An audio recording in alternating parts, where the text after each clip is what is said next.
Welcome back, everybody. Ready for another deep dive? Always ready. Okay, great. Today, we're going to be tackling something that has really I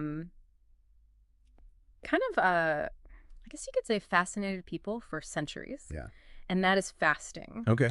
But we're going to go beyond just abstaining from food. We're going to dive into the why behind it all, Right. and specifically within the context of Christianity. So within Christianity, fasting has always been about more than just food. Oh, yeah, I would say so. It's definitely about a deeper connection Yeah, with the divine, creating space for the spiritual. exactly. That's a really good way to put it. And so the source that we're going to be working with today are some excerpts from a 21-day devotional booklet written by Pastor Michael Richards Okay. of the Apostolic Faith Mission in South Africa. Interesting. And he goes really in depth on this whole concept of fasting, specifically when you combine it with prayer. So one of the really fascinating things that he points out is how fasting can actually amplify the effectiveness of our prayers. Interesting. So almost like it makes our prayers more powerful. So what he explains is that by taking a break from the constant intake of food, of physical sustenance, Okay. we create a sort of, I guess you could call it a spiritual hunger. A spiritual hunger. Interesting. And that makes us more receptive to God's presence and guidance. Makes sense. Yeah.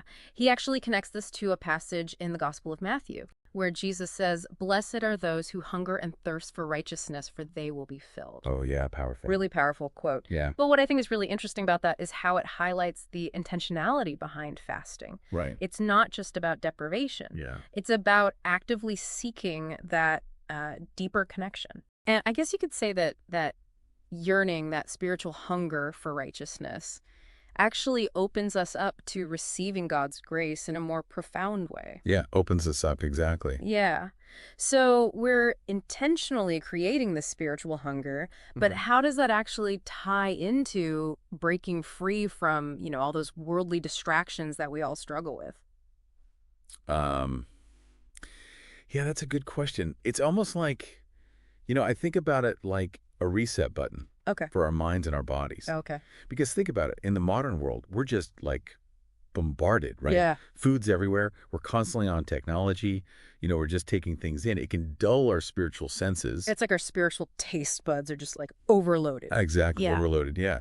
And by stepping away from that, even for a little bit, we create space, Okay. stillness, reflection, and that's when we can really hear God. Right. Our prayers become less about the words and more about truly connecting. So it's going deeper. Yeah, it's going deeper. And that's where the transformation can really begin, right? Exactly. So Pastor Richards also dives into how while food and drink are essential, for our survival, Sure, yeah. they can also become almost, I guess, idolatrous in our modern world. Idolatrous. Yeah, and he's not saying all food is bad, but that we live in a culture of excess.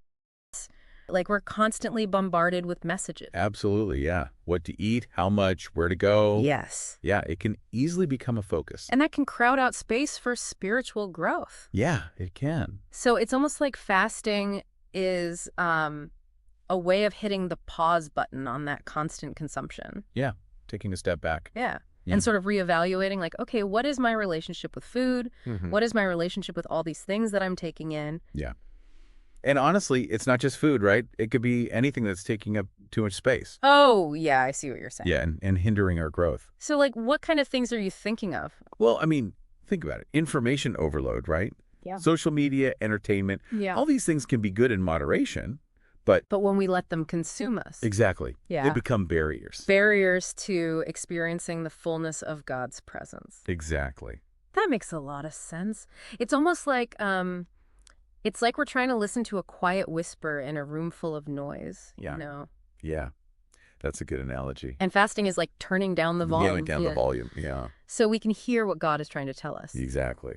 So what's interesting is that this whole idea of creating space through fasting, it's not just a religious concept. Right. There's actually secular research that supports this as well, right?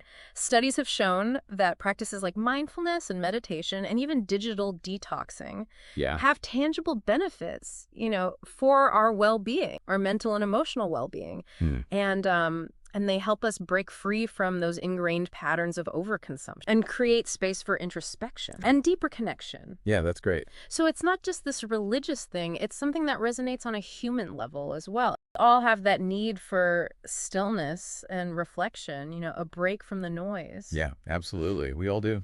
And that's what I think makes Pastor Richard's approach to fasting so compelling. Yeah, He's acknowledging that it's not just about the food. right. It's about intentionally creating that space in all areas so we can connect with God more deeply and really live more fully. Live more fully, yeah. And he even shares this powerful story about a man named Tommy Lessing who struggled with addiction, Okay. cigarettes, alcohol, even coffee. Coffee. Yeah. Wow. And he decided to embark on a 4-day fast. Okay.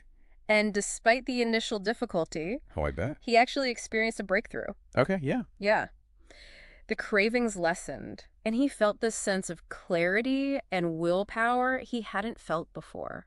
Really remarkable. It makes you wonder if fasting can help someone overcome those kinds of physical addictions. Yeah. Could it also help us break free from other negative habits, patterns? That's a great question, and one we'll delve into as we continue to explore Pastor Richard's teachings. All right, so stay tuned, folks. We'll be right back after a quick break.